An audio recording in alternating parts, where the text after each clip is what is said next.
السلام علیکم ورحمۃ اللہ وبرکاتہ۔ بسم اللہ الرحمن الرحیم۔ سامعین و ناظرین، شیخ ہندی اور چیتے کی کہانی کے 4 پارٹ آپ کے سامنے پیش کیے جا چکے ہیں۔ آج کا ہمارا یہ ویڈیو اسی کہانی کا آخری پارٹ نمبر 5 ہے۔ تو آئیے بلا کسی تاخیر کے ترجمہ شروع کرتے ہیں۔ رأی النسر، گدھ کی رائے۔ ثم سارا فی طریقہما صامتین ای ساکتین وقد امتلأ قلب الہندی حزنا وہو سائر بجوار النمر۔ پھر وہ دونوں خاموشی سے اپنے راستے میں چلے اور ہندی کا دل غم سے لبریز ہو گیا تھا، یعنی بھر گیا تھا، اور وہ چیتے کے ساتھ چل رہا تھا۔ وَهُوَ سَائِرٌ بِجِوَارِ النَّمِرِ، وہ چیتے کے ساتھ یعنی چیتے کے پہلو میں رہ کر چل رہا تھا۔ ثُمَّ رَأَيَا نَسْرًا يَطِيرُ فَنَادَاهُ الشَّيْخُ الْهِنْدِيُّ بِأَعْلَى صَوْتِهِ تعال یا ابا الہیثم ہلم الینا اقبل علینا۔ پھر ان دونوں نے ایک گدھ کو اڑتے ہوئے دیکھا۔ شیخ ہندی نے اس کو بلند آواز سے پکارا، اے آسمان میں اڑنے والے، ہلم الینا ای اقبل علینا، ایھا النسر العظیم الطائر فی السماء المحلق الذی یدور فی الفضاء۔ اے آسمان میں اڑنے والے اور فضا میں گھومنے والے بڑے گدھ، آ اور ہماری طرف متوجہ ہو۔ اہبط من الجو الی الارض وَأَسْعِفْ رَجَاءَنَا وَحْكُمْ فِي قَضِيَّتِنَا، فضا سے زمین پر اترو اور ہماری امید پوری کرو اور ہمارے کیس میں، ہمارے معاملے میں فیصلہ کرو۔ فَقَالَ النَّسْرُ فِيمَا أَحْكُمُ، گدھ نے کہا کس چیز میں فیصلہ کروں؟ فَأَخْبَرَهُ الشَّيْخُ سَعْدُ بِقِصَّتِهِ ثُمَّ قَالَ أَيَحْسُنُ بِهِ أَنْ يَقْتُلَنِي يَا أَبَا الْهَيْثَمِ بَعْدَ أَنْ رَحِمْتُهُ وَأَشْفَقْتُ عَلَيْهِ۔ شیخ سعد دانا نے اپنے قصے کی اس کو خبر دی، پھر کہا، کیا اس کے لیے اچھا ہے کہ وہ مجھے مار ڈالے اے ابو الہیثم، اس کے بعد کہ میں نے اس پر رحم کیا اور اس پر ترس کھایا؟ فقال له النسر ان الناس كلما رأوني بذلوا جهودهم في ان يصطادوني بل ان منهم من يتسلق الصخور ليسرق ابنائي من عشها والرأي عندي ان النمر جدير اي مستحق ان يأكلك ايها الرجل لأن الرجال قساة لا تعرف الرحمة إلى قلوبهم سبيلا۔ گدھ نے اس کو کہا کہ لوگ جب مجھے دیکھتے ہیں تو میرا شکار کرنے میں پوری کوشش صرف کرتے ہیں، بلکہ ان میں سے کچھ تو چٹانوں پر چڑھتے ہیں اور میرے بچوں کو اس کے گھونسلے سے چرا لیتے ہیں۔ والرأی عندی ان النمر جدیر مستحق ان یأکلک ایھا الرجل، میرا خیال یہ ہے کہ چیتے کو لائق اور حق ہے کہ وہ تجھے کھا جائے اے آدمی۔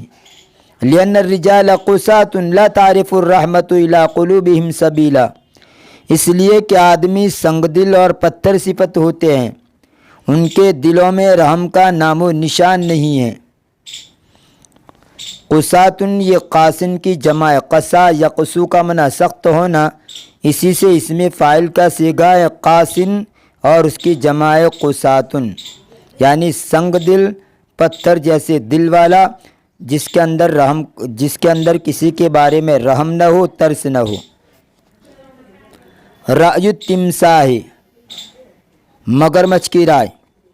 ثم التقى التمساح في طريقهما خارجا من اليم أي الماء فناداه الشيخ الهندي وقص عليه قصته كلها ثم ختمها قائلا، پھر وہ دونوں اپنے راستے میں سمندر سے نکلتے ہوئے مگرمچھ سے ملے۔ شیخ ہندی نے اس کو پکارا اور اپنا پورا قصہ اس کے سامنے بیان کر دیا۔ ثم ختمها قائلا فكيف ترى يا حارس الیم وبماذا تحكم، پھر یہ کہتے ہوئے اس کو ختم کیا، اے حارس الیم، تیرا کیا خیال ہے اور آپ کیا فیصلہ دیتے ہیں؟ فقال التمساح، مگرمچھ نے کہا، اننی کلما رفعت راسی الی سطح الماء اسرع الناس الی یطاردوننی ویحاولون قتلی لغیر سبب۔ مگرمچھ نے کہا کہ جب میں اپنا سر پانی کی سطح پر اٹھاتا ہوں تو لوگ جلدی جلدی آ کر مجھے ہٹا دیتے ہیں یا دھکا دیتے ہیں،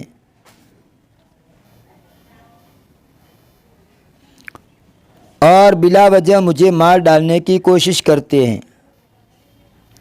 وَعِنْدِي أَنَّ النَّمِرَ يَجِبُ عَلَيْهِ أَنْ يَأْكُلَكَ يَا رَجُلُ لِأَنَّ الرِّجَالَ مَا دَامُوا أَحْيَاءً عَلَى وَجْهِ الْأَرْضِ فَلَنْ نَظْفَرَ بِالرَّاحَةِ أَبَدًا، اور میرا خیال یہ ہے کہ اے آدمی، چیتا تجھے ضرور کھائے، اس لیے کہ جب تک آدمی روئے زمین پر زندہ ہیں ہم راحت کا کبھی سانس نہیں لے سکتے۔ ظفر یظفر کا معنی کامیاب ہو جانا، لفظی معنی ہوگا کہ ہم ہرگز راحت کے ساتھ کامیابی حاصل نہیں کر سکتے، یعنی ہم کبھی راحت کا سانس نہیں لے سکتے۔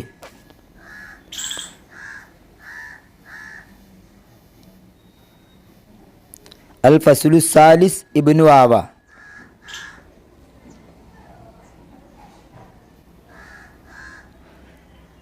گیدر۔ فقال الشیخ فی نفسه، شیخ نے اپنے دل میں کہا، لم یبق لی عمل فی النجاة من الہلاک بعد اليوم وما اظن احدا سیقول فی خیرا، آج کے بعد میرے لیے ہلاکت و بربادی سے نجات اور چھٹکارے کی کوئی امید باقی نہیں رہی ہے، اور میں کسی سے میرے بارے میں اچھا کہنے کا گمان نہیں رکھتا ہوں، یعنی سب میرے بارے میں غلط ہی کہیں گے۔ الا انہ لم ییأس والتمس من النمر ان یصبر علیہ حتی یلقی المستشار السادس فلم یمان فی ذلک، خیر پھر بھی وہ نا امید نہیں ہوا اور چیتے سے درخواست کی کہ وہ رک جائے یہاں تک کہ وہ چھٹے مستشار سے ملے۔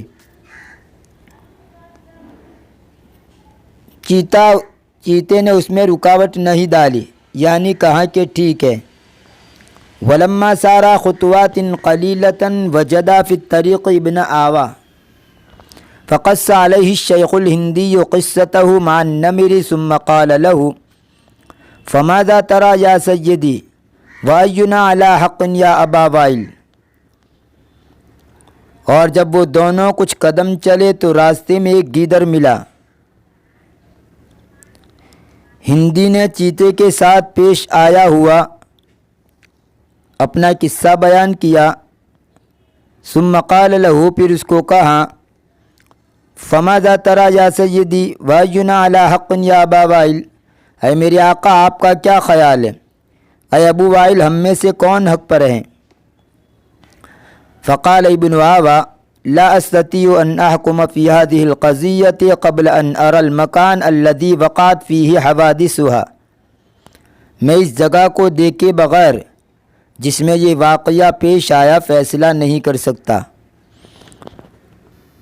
لا بد من التثبت والرؤية أي التمهل في التفكير قبل أن أصدر حكمي حتى لا أظلم أحدا منكما. فیصلہ کرنے سے پہلے غور و فکر کی مہلت ضروری ہے تاکہ میں تم میں سے کسی پر ظلم کرنے کا ارتکاب نہ کر بیٹھوں. تحقیق الدعوہ، دعوے کی تحقیق اور جانچ پڑتال. فعاد النمر والشیخ الہندی الى القفص ومعهما ابن وهب فلما بلغوه قال ابن وهب الآن خبرني أيها الشيخ الهندي أوقعت هنا قصتكما؟ فقال له نعم يا سيدي أبا وائل.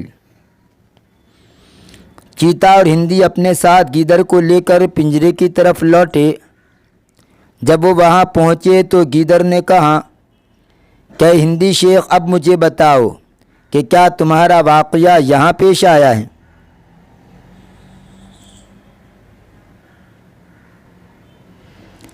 شیخ ہندی نے کہا ہاں اے ابو وائل. فقال ابن وهب فَإِنَ الْمَكَانُ الَّذِي كُنْتَ وَاقِفًا فِيهِ بِالضَّبْطِ. اے ہندی شیخ اب مجھے بتاؤ کہ کیا تمہارا واقعہ یہاں پیش آیا؟ تو شیخ ہندی نے کہا کہ ہاں ابو وائل. گیدڑ نے کہا فقال ابن وهب، گیدڑ نے کہا فَإِنَ الْمَكَانُ الَّذِي كُنْتَ وَاقِفًا فِيهِ بِالضَّبْطِ، کہ وہ جگہ جہاں تو ایگزیکٹلی یعنی ٹھیک کھڑا تھا وہ کہاں ہے؟ فوقف الشیخ امام القفص، شیخ پنجرے کے سامنے کھڑا ہو گیا. وقال له، اور اس کو کہا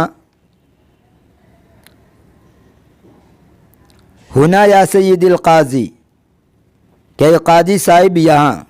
فقال ابن وهب، پھر گیدڑ نے کہا فَأَيْنَ كَانَ النَّمِرُ حِينَئِذٍ، چیتا اس وقت کہاں تھا؟ فقال النَّمِرُ كُنْتُ فِي الْقَفَصِ، چیتے نے کہا میں پنجرے میں تھا. العودة إلى القفص، پنجرے کی طرف لوٹنا. فقال ابن وهب ماذا تعني أي ماذا تقصد؟ كيف كنت في القفص وإلى أي جهة كنت تنظر يا أبا رقاش. گیدڑ نے کہا کہ تیری کیا مراد ہے؟ کیسے تو پنجرے میں تھا اور کس سمت تو دیکھ رہا تھا یا ابا رقاش؟ فقال النمر، چیتے نے کہا کیف ھذا الا تفهم ما اقول، کیسے یہ یعنی کیا مطلب، کیا آپ میری بات نہیں سمجھ رہے ہیں؟ ثم قفز الى القفص وقال له هكذا كنت واقفا يا ابا وائل. پھر وہ پنجرے کی طرف کودا اور اس کو کہا کہ ابو وائل اس طرح میں کھڑا تھا. راسی ہونا وزیلی ہونا کا، میرا سر یہاں اور میری دم وہاں. فقال ابن وهب شکر اللہ کا یا سیدی، گیدڑ نے کہا میرے آقا آپ کا شکریہ. ثم التفت الى الشیخ سعد دانا، پھر شیخ سعد دانا کی طرف متوجہ ہوا. قائلا ولكن خبرني أيها الأنيس أكان القفص مفتوحا أم مقفلا. شیخ سعد دانا کی طرف متوجہ ہوا یہ کہتے ہوئے کہ لیکن اے انیس مجھے خبر دے کیا پنجرہ کھلا ہوا تھا یا بند تھا؟ فقال الشیخ کان مقفلا یا ابا وائل، شیخ نے کہا کہ ابو وائل بند تھا. فقال ابن وهب للشیخ، گیدڑ نے شیخ سے کہا اذن اقفل الباب کما کان، تب تو دروازہ بند کر دے جیسا وہ تھا.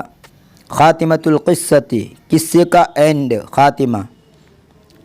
ولما اغلق الشیخ الہندی القفص التفت ابن وهب الى النمر وقال ایها الوحش اللئیم الجاحد المنکر للجمیل الذي لا يحفظ العهد ولا يشكر للمعروف ولا يثمر فيه الصنيع، ما بالك أي ما شأنك تهم بقتل هذا الشيخ الهندي الطيب بعد أن أحسن إليك وأطلق سراحك من سجنك.